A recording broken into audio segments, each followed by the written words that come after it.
molti giornali dicono che in Italia i giovani non vogliono lavorare. Siamo pigri. Cosa?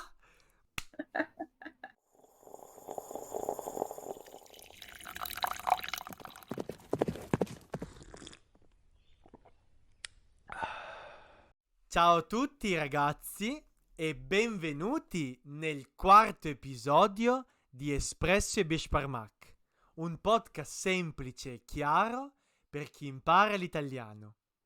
Io sono Chiara e lui è Gianluca. Io vengo da Perugia. Io vengo da Brescia.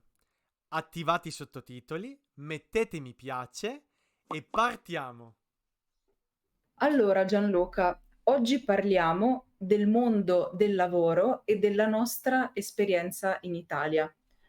Tu, Gianluca, che lavori hai fatto in Italia? Bella domanda. Ho fatto l'operaio e il cameriere.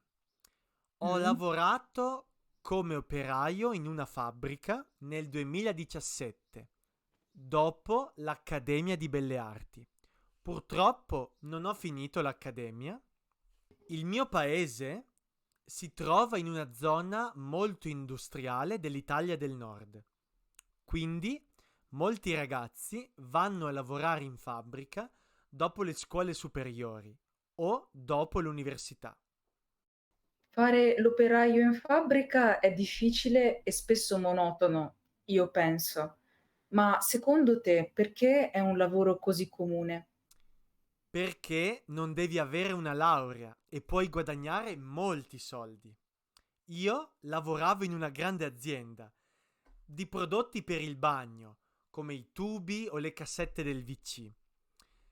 Visto che lavoravo su 3 turni, cioè la mattina o il pomeriggio o la notte, guadagnavo più soldi.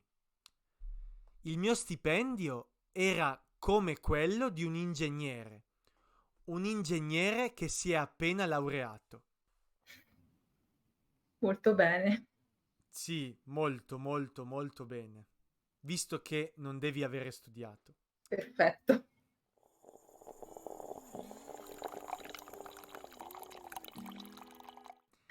E tu, Chiara, che lavori hai fatto?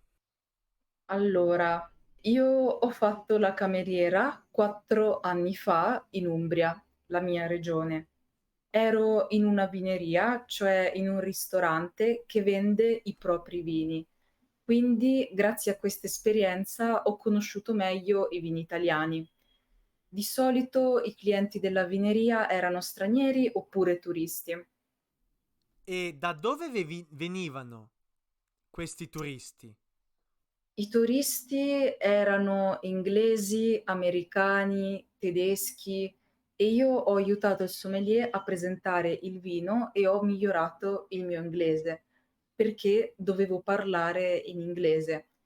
Mi piace molto lavorare con gli stranieri e parlare altre lingue, quindi posso dire che in generale questo lavoro mi è piaciuto. Bene, sembra interessante. E com'era il tuo contratto di lavoro? Il mio contratto di lavoro era solo per la stagione estiva, cioè da giugno ad agosto. Lavorare come cameriera non è difficile, anche se siete studenti. Potete non avere l'esperienza, che di solito è molto importante.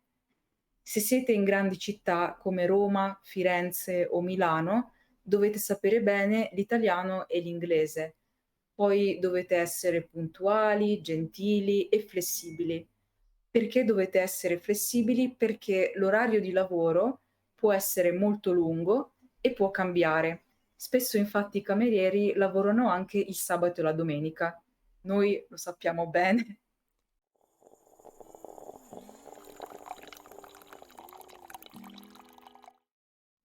Oltre alla cameriera, che altri lavori hai fatto? Oltre alla cameriera ho fatto l'addetta all'ufficio commerciale. Ho lavorato in un'azienda nel settore della moda.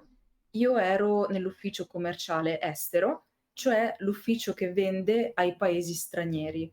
Io in particolare con un'altra ragazza ci occupavamo del Giappone. Mm, bello. Secondo te, questo è un lavoro che può essere giusto anche per uno studente? Sicuramente questo lavoro non va bene per uno studente, ma bisogna avere una laurea triennale o magistrale completa e almeno un po' di esperienza. L'orario di lavoro non cambia, sono 8 ore al giorno. Io avevo un contratto a tempo determinato, cioè per 6 mesi e non di più. Mm. Cosa ti serve se vuoi lavorare come un'addetta all'ufficio commerciale? Allora, per lavorare in un ufficio commerciale devi sicuramente sapere benissimo come usare Excel. Il mio problema in questo lavoro è stato che non conoscevo bene Excel e questo invece era fondamentale. Poi, se volete lavorare in un ufficio commerciale estero, dovete sapere molto bene le lingue straniere. Io, ad esempio, conoscevo bene l'inglese e il giapponese, oltre all'italiano. E secondo me la conoscenza in generale dei programmi di lavoro è fondamentale. È fondamentale anche essere organizzato e essere molto resistente allo stress. Sì, esatto, sono d'accordo. Soprattutto se vuoi lavorare con l'estero, le lingue sono importanti. E poi anche io non so assolutamente usare Excel, ma voglio imparare.